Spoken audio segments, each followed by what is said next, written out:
என்னங்க ஒரு சப்ஸ்கிரைபர் சுவாரஸ்யமான ஆண்டனம்ஸ் பத்தி ஒரு வீடியோ போடுங்கன்னு கேட்டிருக்காங்க.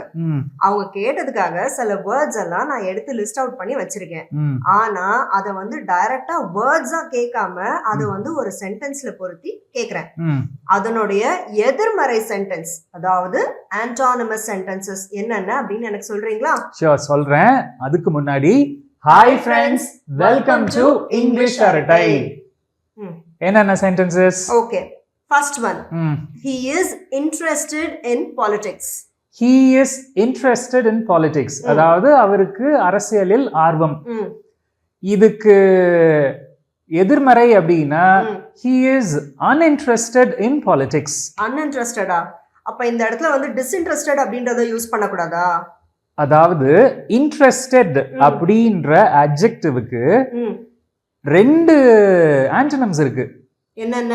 ஒன்னு uninterested, இன்னொன்னு disinterested. எப்படி வித்தியாசப்படுத்துறது இது ரெண்டுத்தையும்? எப்படி வித்தியாசப்படுத்துறதுன்னா, இதனுடைய டைரக்ட் ஆன்டனம் அப்படின்னா uninterested தான். சரி. அதாவது lack of interest. சரி. சரியா? disinterestedக்கு ரெண்டு மீனிங்ஸ் இருக்கு. என்னென்ன?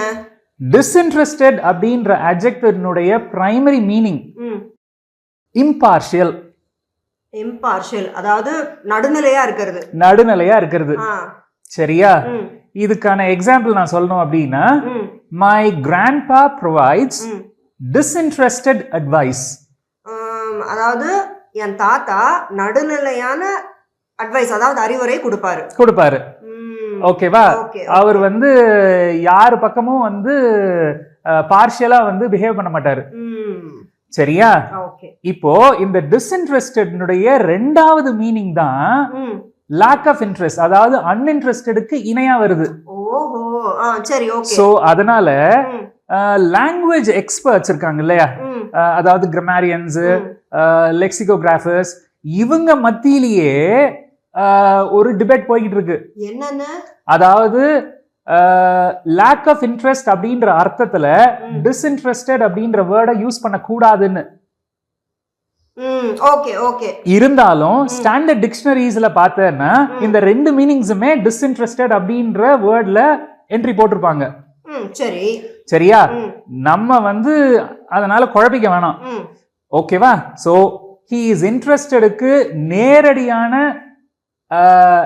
ஆன்டனமா he is uninterested அப்படின்னு எடுத்துப்போம். சரி, ஓகே.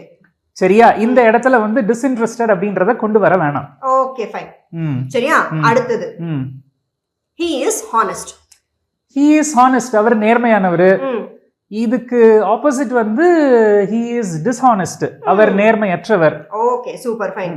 அடுத்தது வந்து they are literate. they are literate, அவங்க எழுத படிக்க தெரிஞ்சவங்க. ஆமா. இதுக்கு ஆப்போசிட் அப்படின்னா அவங்க எழுத படிக்க தெரியாதவங்க. they are illiterate. very good, very good. அடுத்து வந்து the details that she gave seemed relevant. the details that she gave seemed relevant, அதாவது பொருத்தமானதாக இருந்தது. exactly. இதுக்கு ஆப்போசிட் அப்படின்னா the details that she gave seemed irrelevant. Super, அதாவது பொருத்தம் இல்லாம, பொருத்தமற்றதாக. அடுத்தது he persuaded his son to eat bitter gourd. he persuaded his son to eat bitter gourd, அதாவது அவர் தம் பிள்ளைய வந்து கன்வின்ஸ் பண்ணி பாவக்காய் சாப்பிட வச்சாரு. அதாவது பாவக்காய் சாப்பிடுறது எந்த அளவுக்கு நல்லது அப்படின்றத அவருக்கு உணர்த்தி தான் செய்ய விரும்புறத தம் பிள்ளைய வந்து செய்ய வச்சாரு. persuadeக்கு ஆப்போசிட் dissuade. ஓகே. இதுல வந்து ஒரு சின்ன சேஞ்ச் பண்ணி இதுக்கான சென்டென்ஸை வந்து நான் சொல்றேன். Okay. he dissuaded his son from eating pizza. from eating pizza. Okay. அதாவது dissuade அப்படின்றதும் கன்வின்ஸ் பண்றதுதான், ஆனா நெகட்டிவா, அதாவது நீ செய்ய கூடாதுன்னு. சரி சரி, ஓகே ஓகே. ஓகேவா? persuade அப்படின்றது நீ செய்யணும்னு கன்வின்ஸ் பண்ணி அவங்கள செய்ய வைக்கிறது. dissuade அப்படின்றது நீ செய்ய கூடாதுன்னு கன்வின்ஸ் பண்ணி அவங்கள செய்ய விடாம தடுக்கிறது.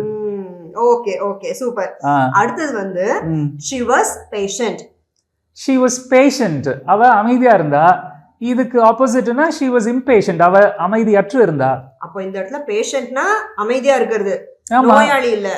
அது வந்து வரணும். அதாவது she is a patient அப்படின்னா தான் அவ ஒரு நோயாளி. இந்த இடத்துல பேஷண்ட் இருந்தது adjective. சரி சரி, ஓகே. அடுத்தது, the boy trusted his brother. the boy trusted his brother. அதாவது ஒரு ஸ்ட்ராங் பிலீஃப் வச்சிருந்தாரு அந்த பையன் வந்து அவன் பிரதர் மேல. இதுக்கு ஆன்டனிம்ஸ் அப்படின்னா ரெண்டு இருக்கு இந்த ட்ரஸ்டுக்கு. distrust, mistrust.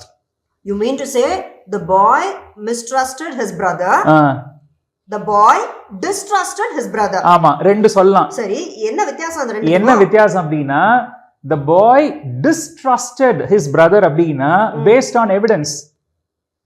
ஓகே. இப்போ உதாரணத்துக்கு ஏற்கனவே வந்து இவன் எக்ஸ்பீரியன்ஸ் பண்ணியிருக்கான். சரியா? அவன் அண்ணன் வந்து ஏதோ திருடி இருப்பான், அது ரிலேட்டடா கையும் கொலமா மாட்டிருப்பான். சோ இவனுக்கு வந்து ஒரு கான்கிரீட் எவிடன்ஸ் இருக்கு அவனை வந்து நம்ப மறுக்கிறதுக்கு. இவன் ஏற்கனவே பண்ணந்தானே அப்படின்னு சொல்லிட்டு. சரியா?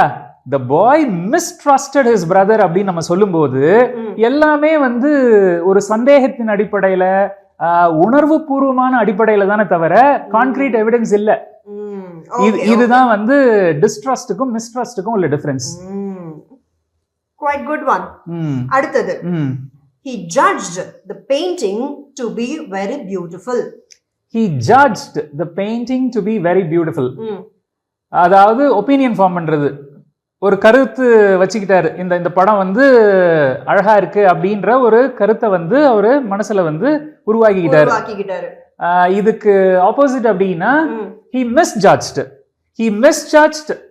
the painting and bought it for a high price. எப்படி தமிழ்ல சொல்வீங்க இத? தமிழ்ல எப்படி சொல்லலாம் அப்படின்னா, அதாவது இது படம் நல்லா இருக்கு அப்படின்னு மிஸ்ஜட்ஜ் பண்ணி, அதாவது தவறான ஒரு கருத்தை ஃபார்ம் பண்ணிக்கிட்டு அதிக விலை கொடுத்து அதை வாங்கிட்டாரு. Very good, very good. அடுத்தது, a dependent young woman. a dependent young woman அதாவது ஒருத்தவங்கள சார்ந்து வாழும் பெண்மணி, டிபெண்டன்ட். அதுக்கு ஆப்போசிட் அப்படின்னா இண்டிபெண்டன்ட், யாரையும் சாராமல் வாழும் ஒரு பெண்மணி, independent. Very good, very good. கடைசியா, it is polite to eat what you are served at a party. it is polite to eat what you are served at a party. இதுக்கு opposite அப்படின்னா it is impolite not to eat what you are served at a party.